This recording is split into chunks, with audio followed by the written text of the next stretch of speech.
today. Owner's complaining of some backfiring through the carburetor, so getting the engine warm and gonna do some preliminary checks on the engine, see what carburetor's settings are and timing is. Start from there.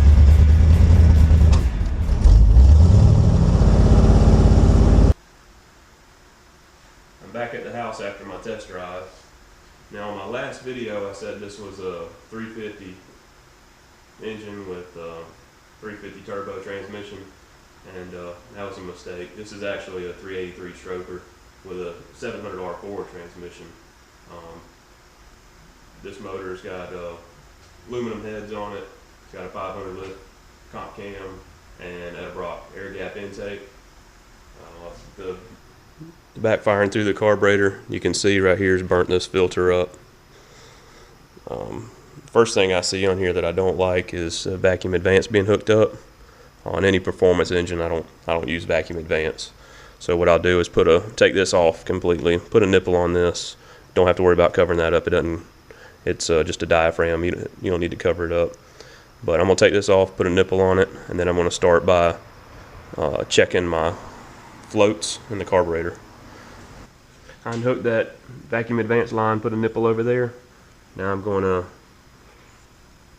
adjust the float for the carburetor. I'm going to take the plug out here, and this is a needle and seat. You'll adjust the float to where it just brings the fuel up and just barely dribbling out of there. I got a t-shirt down here to catch anything, and got to make sure you do this while the cars are running.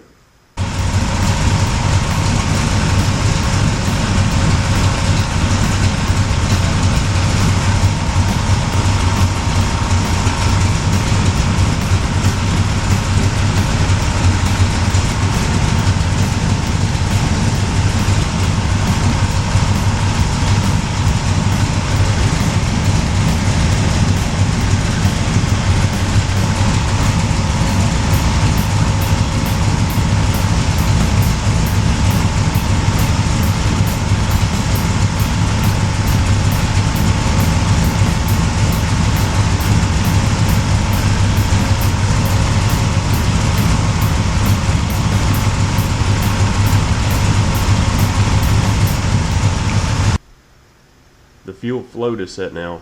The float was out quite a bit. You can see I did quite a few turns on there. Now I'm going to check some other carburetor settings. You got your fuel mixture here, and your idle adjustment, your idle speed here. That's fuel mixture, it's idle speed. The idle speed should not open the plates too much. You just want it to open the plates maybe half a turn. So let's see how many they got here. And just watch this. See how much tension it's got on it.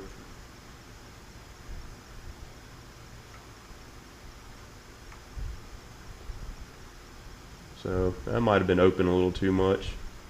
That might not have enough base timing if it's got to have that much idle. Have my timing light hooked up. Got my positive and negative leads to my timing light, and then number 1 cylinder with the lead from the timing light. I also have a vacuum gauge hooked up to vacuum at the manifold. We'll mess with that in a minute, but for now, just check the timing. The balancer has a mark on it, and then also have degrees of timing on that tab down there. First, using a distributor wrench, I'll go ahead and loosen up the distributor so I can turn it while I'm watching the timing mark.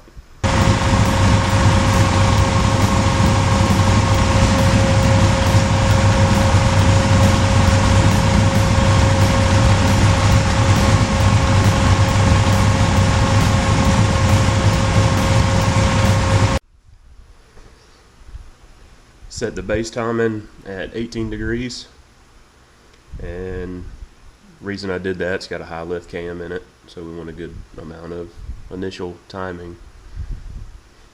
Now with the vacuum gauge, I'm going to set the idle mixture screw, and what I'm doing is I'm going to set it at 1 degree, 1 turn out, and then I'm going to adjust it in and out until I get the best vacuum reading I can.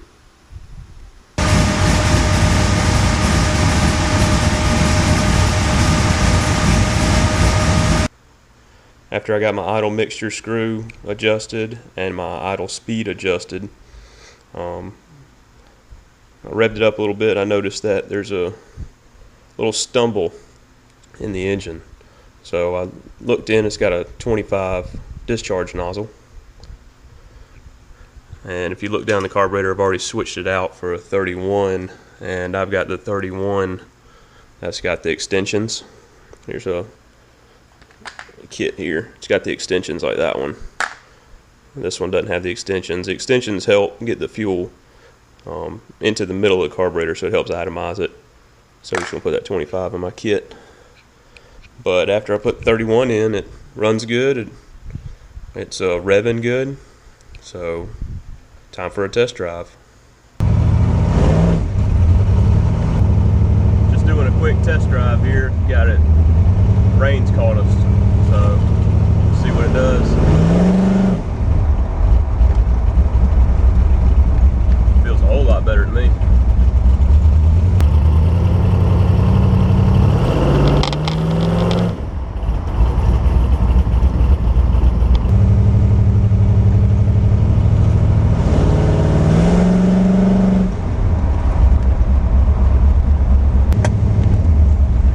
Like she's running good.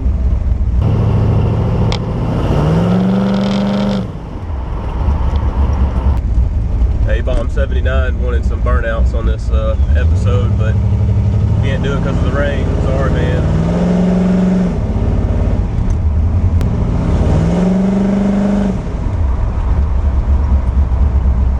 Back at the house. I like the way it's running. Wish we could have got on it some more, but can't do it in the rain. T-tops are out of it, and also the windows are out. So maybe we can get the car back whenever it's not raining.